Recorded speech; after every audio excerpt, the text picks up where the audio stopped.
L'océan Pacifique est un monde merveilleux et mystérieux. On y trouve des ballets de natation synchronisés et des navigateurs exceptionnels. Une course est engagée pour sauver une espèce très ancienne et une forme de vie est ressuscitée. On peut admirer d'étonnants chefs-d'œuvre et des animaux dotés d'un charme magnétique. C'est un monde où de nombreuses questions restent sans réponse et où de nombreux trésors sont encore à découvrir. Nous allons partir à la découverte des mystères du Pacifique. D'une superficie de plus de 166 millions de kilomètres carrés, il couvre un tiers de notre planète. C'est le plus grand de nos océans. Mais il recèle encore d'innombrables secrets.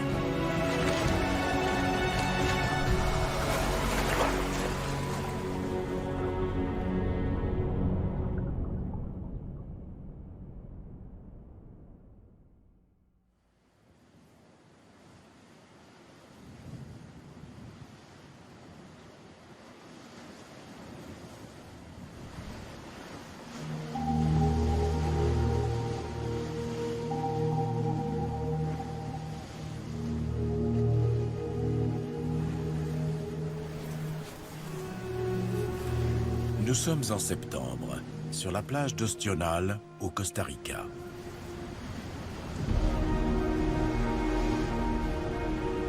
C'est l'époque d'un des plus grands événements dans le cycle de la nature.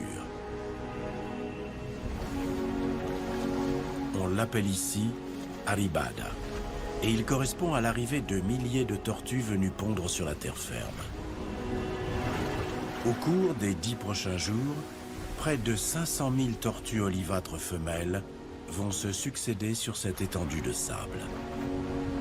D'à peine plus de 65 cm de long, ce sont les plus petites tortues marines, mais aussi les plus nombreuses. Certaines ont traversé la moitié du Pacifique pour arriver jusqu'ici.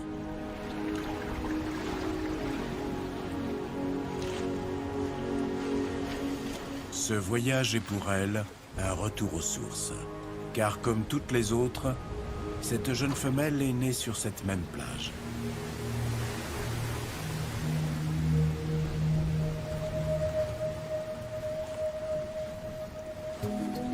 Mais depuis, elle a passé toute sa vie en mer. C'est la première fois en 12 ans qu'elle sort de l'océan.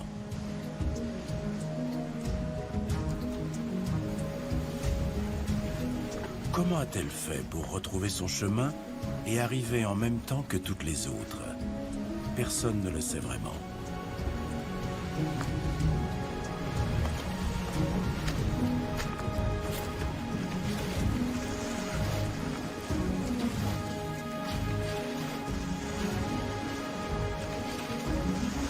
Son périple de plusieurs milliers de kilomètres va s'achever ici, quelques mètres plus haut, sur le sable sec.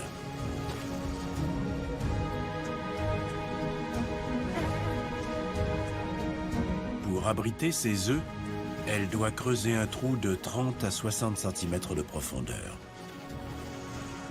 Une tortue olivâtre met parfois jusqu'à 3 heures pour aller pondre et retourner à l'océan.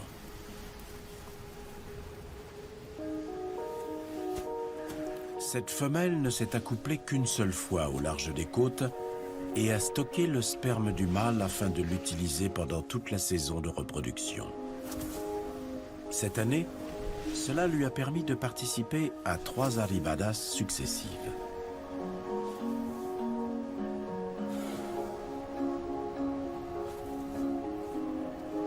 Elle pond au moins une centaine d'œufs dans chaque nid.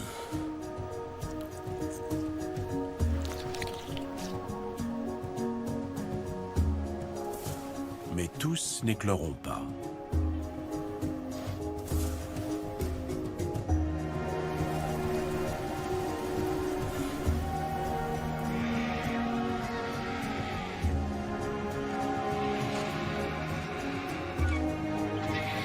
car les urubus noirs et les chiens sauvages adorent les œufs de tortue fraîchement pondus.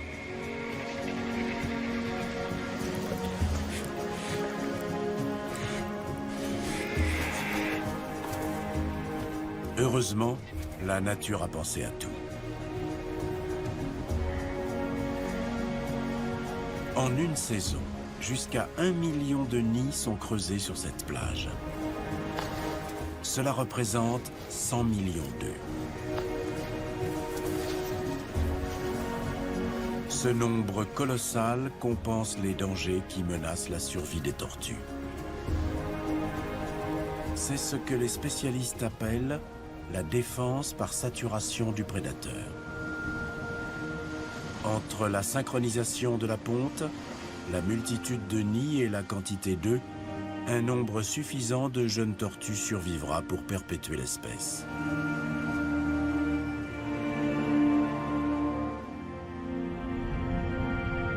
On ignore comment les tortues marines s'orientent dans l'immensité du Pacifique. Pour l'homme, l'océan est une étendue bleue infinie sans point de repère. Mais pour ses habitants, il est sillonné de routes émaillées de panneaux indicateurs.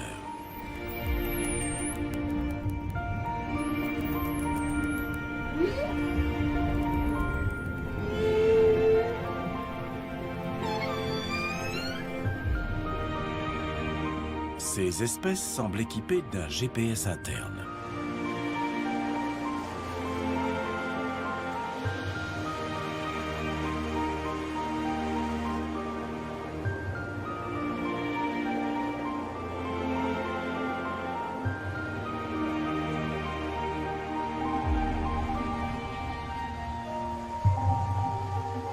L'île de Malpelo, en Colombie, est un ancien volcan sous-marin qui s'est formé à la suite d'une éruption à plus de 3600 mètres de profondeur.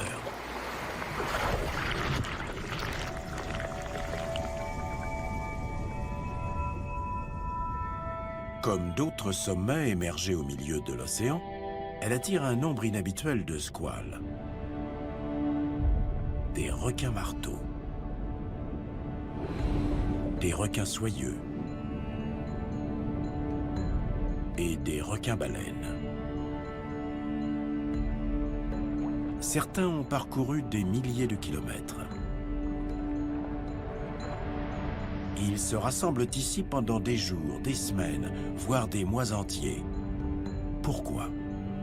D'après certains scientifiques, Malpelo leur servirait de camp de base.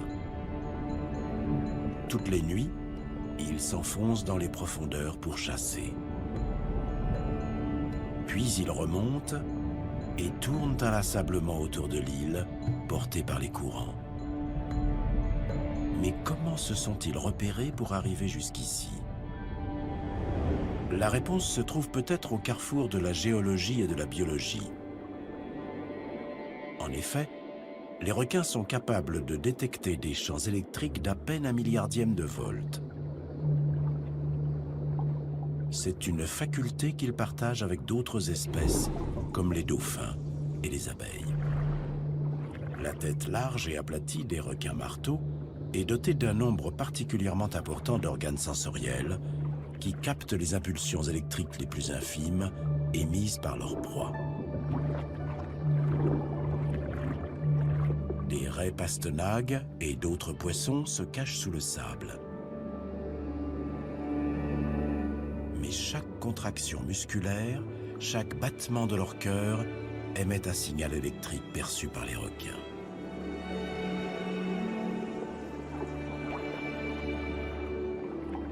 De la même façon, la Terre possède un champ magnétique qui s'incurve d'un pôle à l'autre autour de la surface de notre planète. Les chercheurs qui étudient la migration des requins pensent que ces derniers peuvent également détecter le champ magnétique terrestre.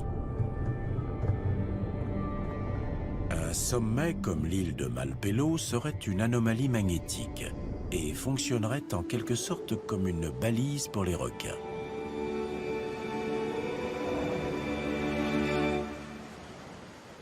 Pour l'instant, la science n'a pas éclairci ce mystère.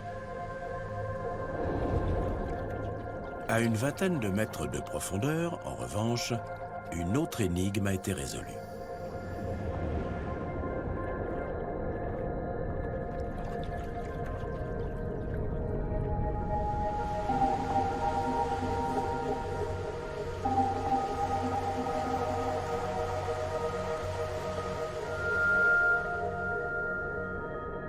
En 1995, des plongeurs ont découvert des formes géométriques au tracé très sophistiqué, creusées dans le sable des fonds marins au large de l'île d'Amami, au Japon.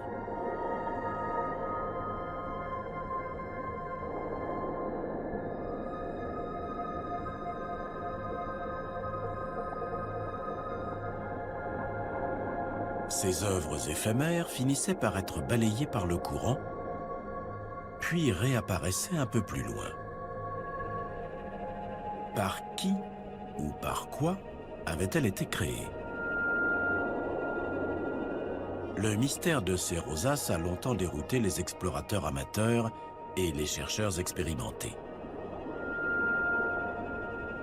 Pendant plus de 10 ans, l'énigme est restée entière. Puis, en 2011, les scientifiques ont surveillé les fonds marins de la zone pendant presque toute une année. C'est ainsi qu'ils ont découvert non seulement l'auteur de ces œuvres, mais aussi une espèce inconnue.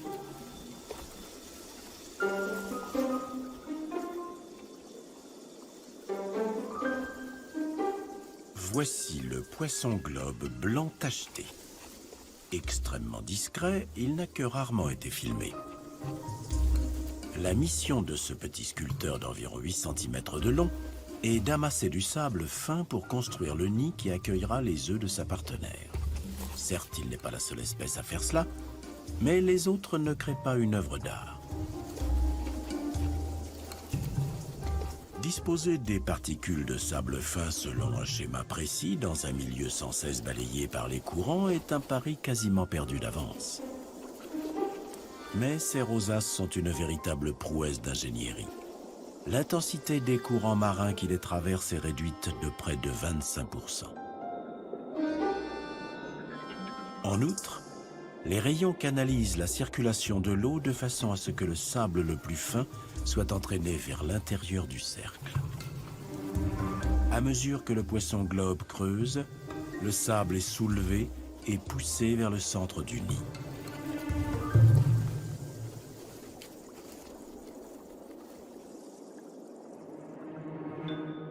Une fois achevée, l'œuvre mesure plus de 20 fois la taille de l'artiste. Il faut plus d'une semaine à l'artiste pour créer un cercle de 2 mètres de diamètre.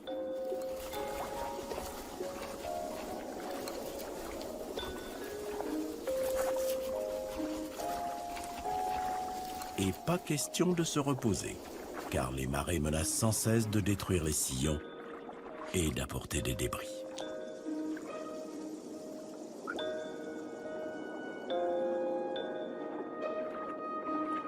Enfin, la touche finale.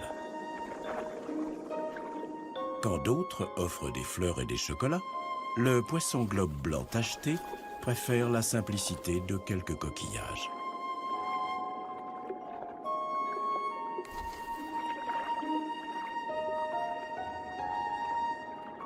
Une femelle découvre le chef-d'œuvre du mâle.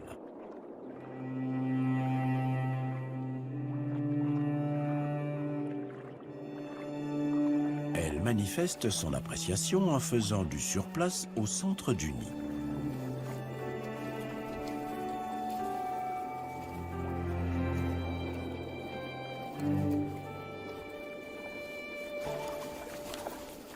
La cour commence par une bise un peu rude sur la joue et s'achève presque aussitôt.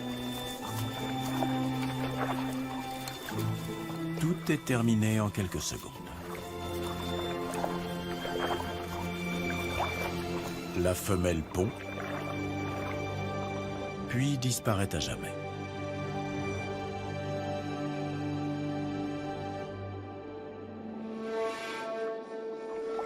le mâle reste seul avec sa rosace et sa progéniture. C'est lui qui va devoir protéger les œufs à tout prix.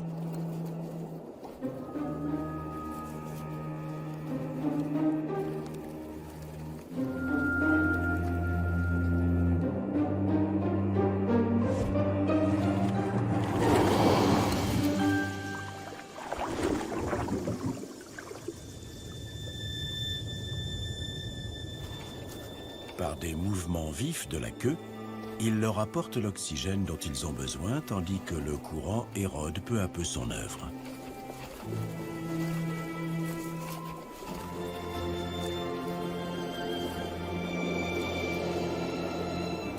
Quand les œufs écloront, le mâle entamera un nouveau cycle artistique et reproductif.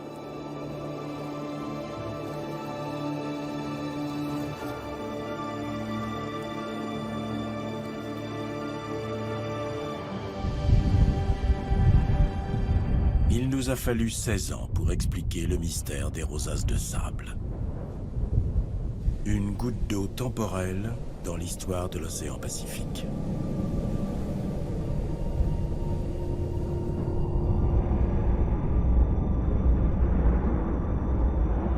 La Terre a connu au moins 5 épisodes d'extinction de masse qui ont anéanti entre 75 et 95% des espèces. Mais chaque fois, la vie a repris le dessus. C'est le cas d'un vestige de la préhistoire qui vit dans le Pacifique.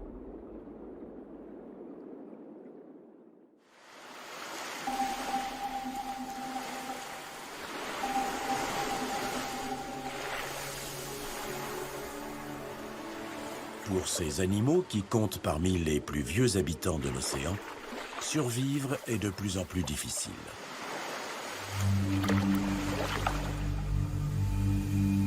Les limules sont apparues il y a 450 millions d'années. Elles sont presque 2 fois plus âgées que les dinosaures et pourtant, elles n'ont quasiment pas évolué.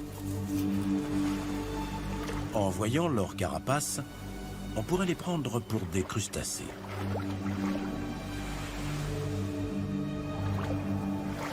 Mais ce sont des chélicérates, un groupe d'arthropodes dont font partie les araignées et les scorpions. Les limules sont les bulldozers des fonds marins.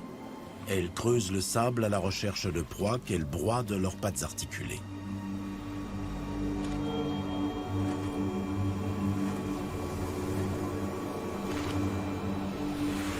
Petits poissons, bivalves, algues, tout y passe.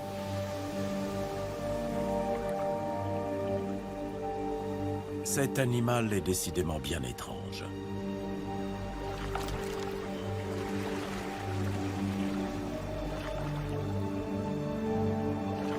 Il est couvert d'yeux. Il possède une paire de grands yeux composés qui contiennent des cellules photoréceptrices 100 fois plus grandes que les nôtres.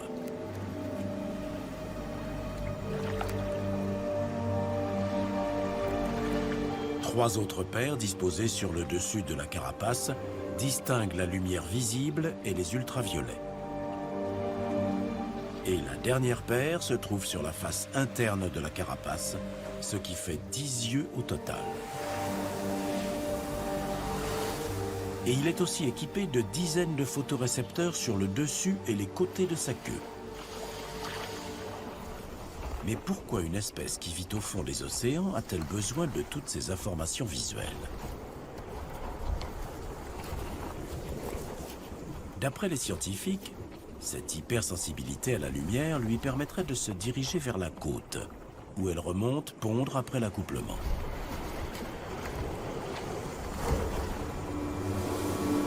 Autrefois, des myriades de limules envahissaient cette plage chinoise, mais cette époque est révolue. Depuis 2002, certaines populations ont diminué de 90%. Aujourd'hui, cet animal qui a survécu à 5 extinctions de masse est confronté à une force contre laquelle il ne peut rien, l'industrialisation.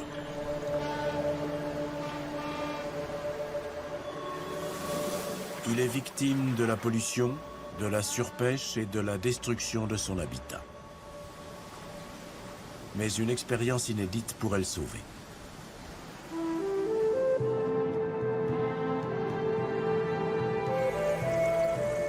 L'objectif de cette expérience est de protéger les limules pendant la période où elles sont le plus fragiles. Il faut compter une douzaine d'années avant qu'elles ne soient adultes. À mesure que leur corps grandit, elles muent, et à chaque fois que cela se produit, elles sont à la merci de leurs prédateurs. Pendant les 5 premières années de leur vie, elles sont particulièrement vulnérables. Mais en laboratoire, elles n'ont pas à dépenser de l'énergie pour trouver leur nourriture. Dans ces conditions idéales, leur rythme de croissance est accéléré. En 1 an, ces juvéniles grandissent autant qu'en 5 ans dans leur milieu naturel. Voilà ce qui pourrait les sauver.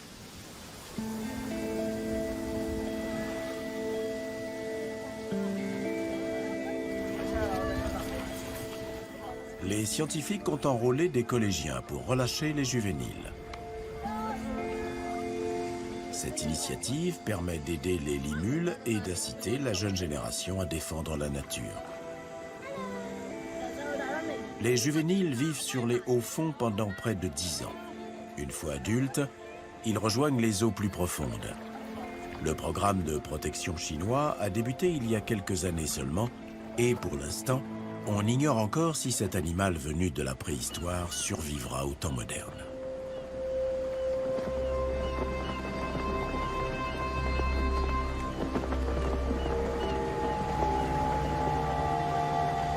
Ces eaux abritent une autre espèce peu connue et menacée elle aussi.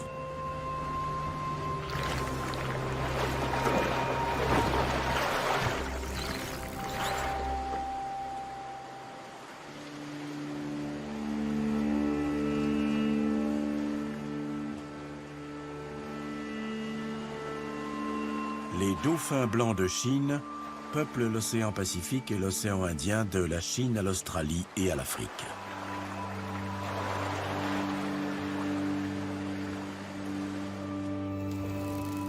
À la différence des belugas, ils ne sont pas albinos.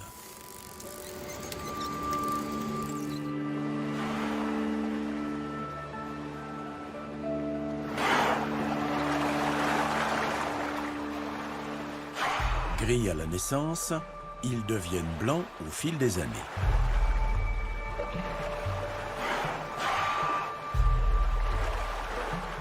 Parfois, certains peuvent paraître roses, mais pour les spécialistes, c'est une réaction à la chaleur, comme l'homme dont la peau rougit quand il a chaud.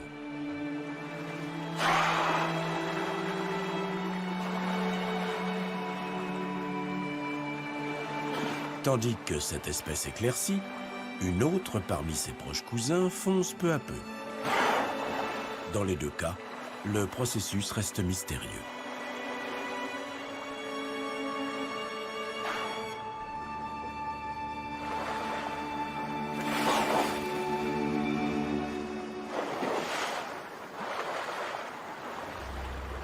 Autrefois, les pêcheurs chinois considéraient les dauphins blancs comme un signe de malchance. C'est pour cela que ces mammifères ont été décimés. Leur population est rapidement passée de plusieurs milliers d'individus à seulement 2500 et la baisse se poursuit. Cette espèce est désormais hautement protégée, mais cela ne suffira peut-être pas à la sauver. De plus en plus, les touristes qui effectuent des promenades en bateau pour tenter d'apercevoir des dauphins blancs de Chine voient leurs espoirs déçus. Ils sont tellement rares qu'apercevoir une tête blanche dans les vagues est devenu un signe de bon augure, même pour les pêcheurs, car leur présence est synonyme de zone poissonneuse.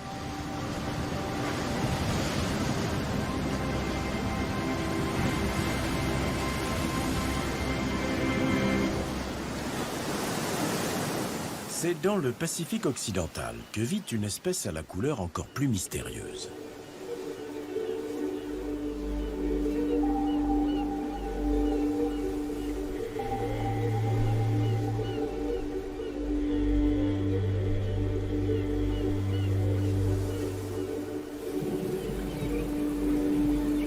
moment de la pleine lune de printemps, les pêcheurs japonais de la baie de Toyama, au Japon, attendent une migration immense. Depuis des générations, ils se rassemblent pour cet événement particulier qui fait partie de leur tradition culturelle.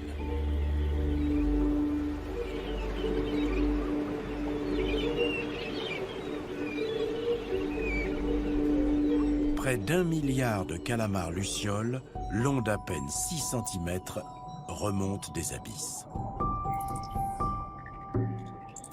Ils brillent et clignotent comme des étoiles.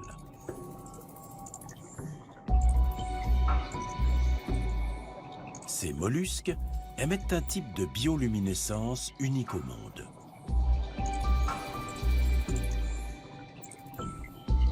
Au centre de chaque point bleu brillant se trouve une protéine. L'animal scintille tel un saphir. Il est possible que les calamars utilisent ces effets de lumière pour intimider leurs prédateurs ou pour communiquer entre eux. Les scientifiques n'ont toujours pas résolu cette énigme.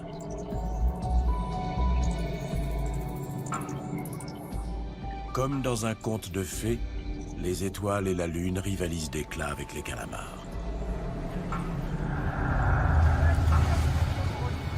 Les pêcheurs sont au rendez-vous.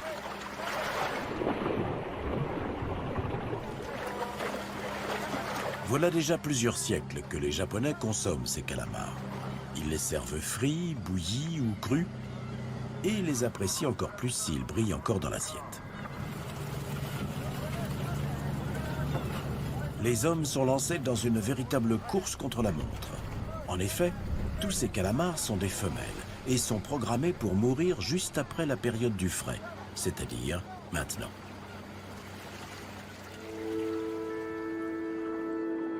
En remontant vers la surface, chaque femelle pond ses œufs fécondés.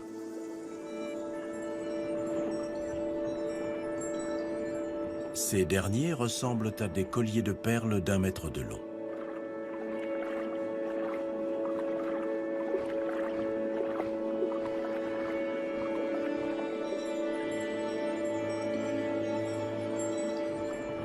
Chaque collier comporte jusqu'à 20 000 œufs si petits qu'ils passent entre les mailles des filets.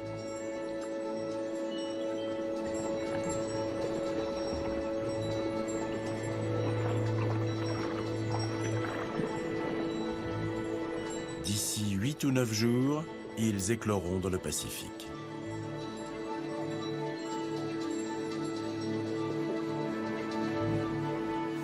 Et dans 1 an, ils reviendront dans la baie pour s'y reproduire et mourir.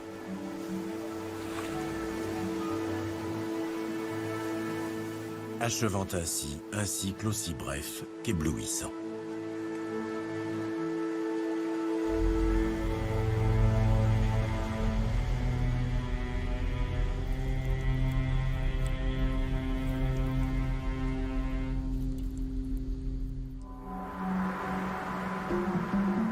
Plus au sud, un autre mystère a longtemps laissé les scientifiques perplexes. Mais celui-ci est une conséquence des activités humaines.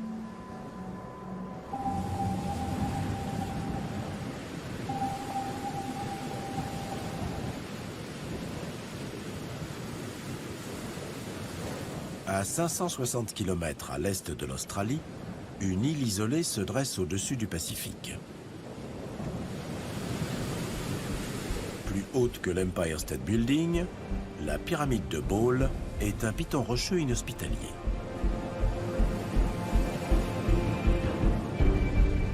Elle est inhabitée et n'a été explorée que vers la fin du XIXe siècle. Elle abrite une espèce aussi solitaire et étrange que l'île elle-même.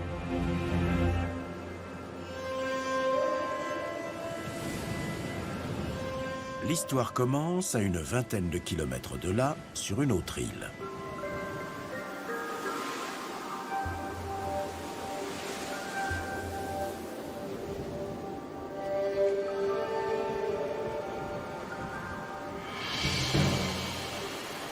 L'île Lord Howe est si isolée qu'elle n'a été découverte qu'en 1788.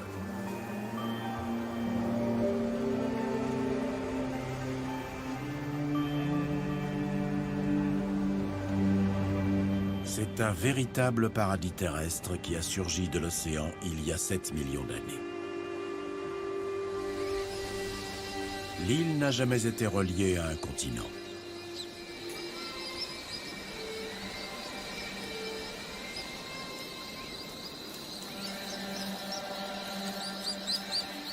Elle est peuplée par une population unique d'oiseaux, de lézards et d'insectes.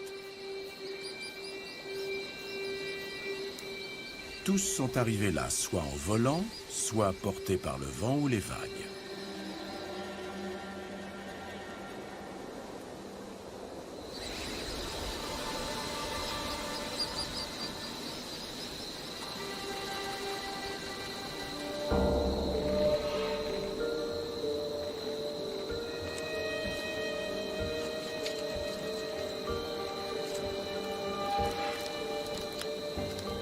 Parmi ces espèces, l'une des plus curieuses était le phasme de Lord Howe. Les marins l'avaient surnommé le homard arboricole.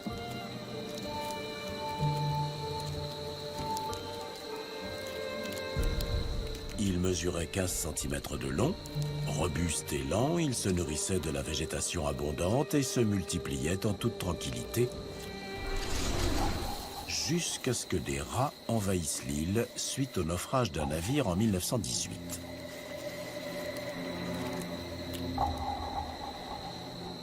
Les rongeurs ont fait une véritable hécatombe dans les forêts, anéantissant la population de phasmes. 2 ans plus tard, cette espèce vieille de plusieurs millions d'années avait complètement disparu. La dernière observation d'un phasme vivant remontait à 1920.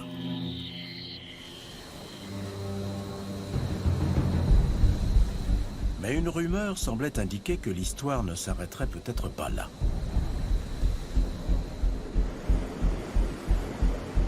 À plusieurs reprises, au fil des années, des amateurs d'escalade qui s'étaient rendus sur la pyramide de Bole ont raconté avoir vu des phasmes morts qui semblaient relativement récents. L'île rocheuse abritait-elle une population de survivants? En 2001, près de 80 ans après leur disparition, une équipe de scientifiques a redécouvert des phasmes de Lord Howe. Les insectes s'étaient établis sur une corniche rocheuse à 65 mètres au-dessus du Pacifique. La population de 24 spécimens vivait dans un seul et unique arbuste.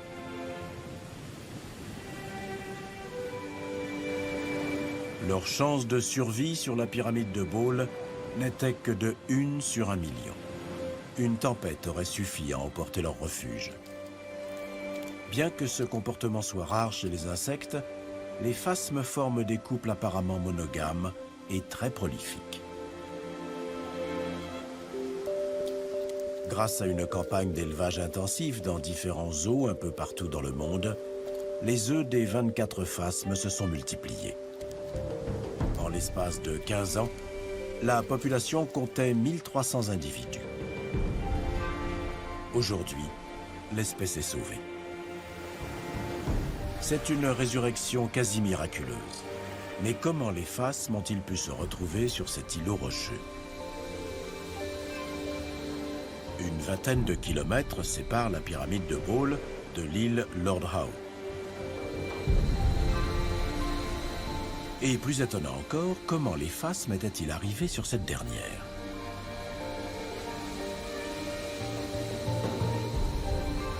D'après les analyses ADN, les biologistes pensent qu'ils auraient parcouru 650 km depuis l'Australie sur du bois flotté. C'est un voyage aussi extraordinaire qu'inexplicable. Mais il n'en reste pas moins que le phasme de Lord Howe a été découvert à 2 reprises.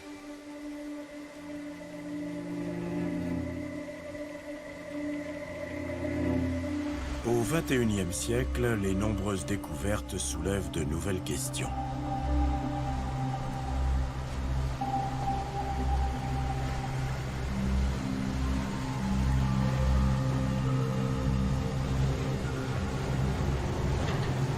Un spécialiste de la plongée en eau profonde s'intéresse aux plus vieux organismes vivants de notre planète. Phil Newton est à l'exploration sous-marine ce que les frères Wright étaient à l'aviation. Ces derniers ont conquis le ciel, lui nous emmène dans les abysses.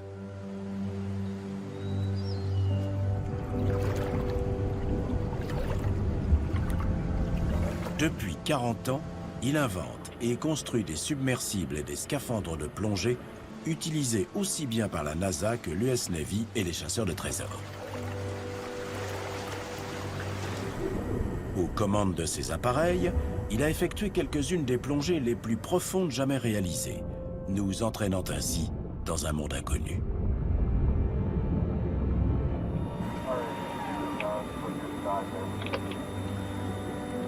Bien reçu. Remplissage des ballasts.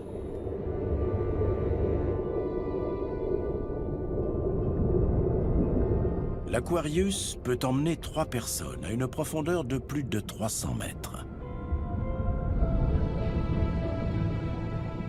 Au-delà de 150 mètres, la lumière est extrêmement faible. Autrefois, on pensait que rien ne pouvait vivre dans cet environnement. Mais on se trompait. Ce monde étrange où les rayons du soleil ne pénètrent jamais est habité.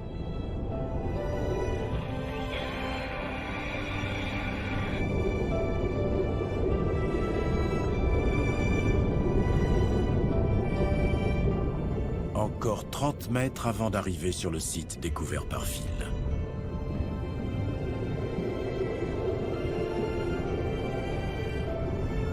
Il s'agit d'un récif de plus de 30 km de long, qui abrite l'un des premiers animaux qui soient apparus sur la Terre.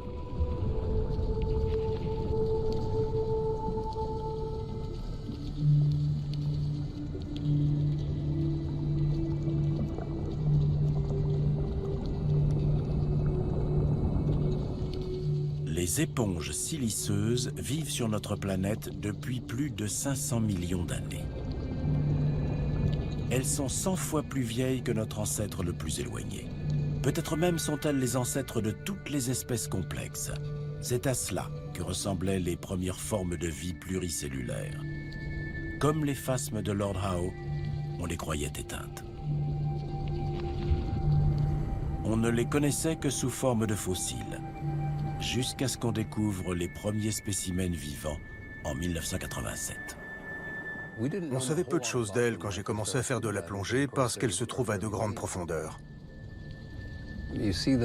On peut en voir des petits groupes ça et là, mais un récif entier, c'est absolument extraordinaire.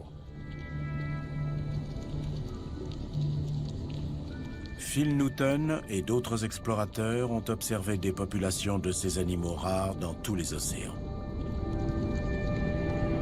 Le squelette de ces organismes filtreurs est composé de silice qu'ils absorbent à partir de l'eau de mer, d'où leur nom d'éponge de verre.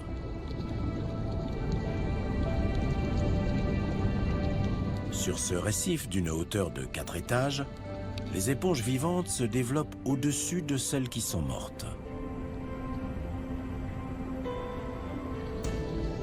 En Colombie-Britannique, certaines populations vivantes sont âgées de 6000 ans. Les récifs d'éponges qui s'étendent ici sont tout à fait exceptionnels en superficie et aussi en âge.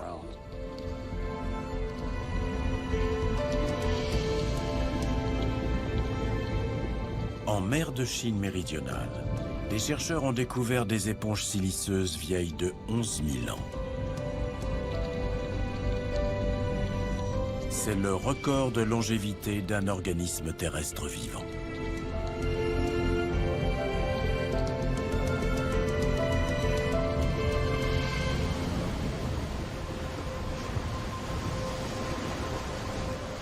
Au Costa Rica, 50 jours après l'arribada, les œufs des tortues éclosent.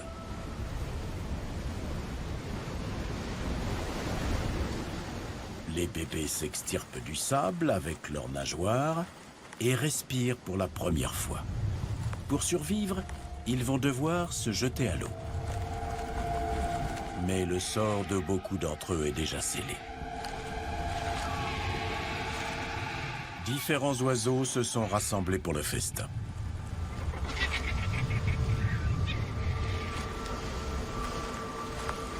C'est le moment le plus dangereux de la vie des jeunes tortues.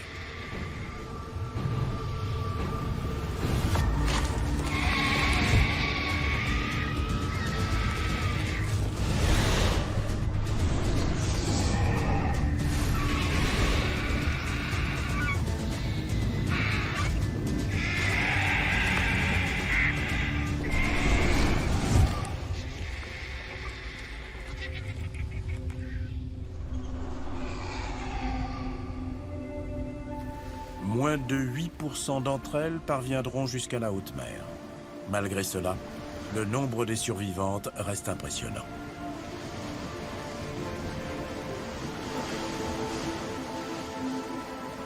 L'instinct qui a poussé les mères à revenir pondre sur cette plage est récompensé.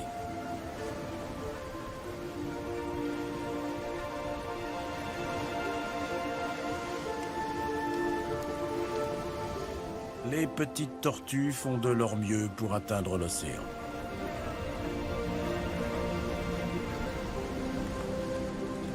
Là, elles disparaîtront à nos regards pendant une longue période.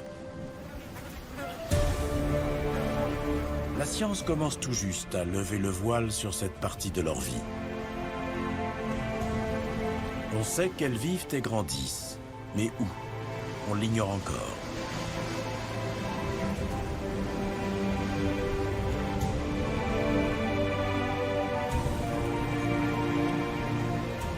Si cette jeune tortue survit, elle reviendra un jour sur cette plage. Mais d'ici là, sa vie, comme bien d'autres choses dans l'océan Pacifique, restera un mystère.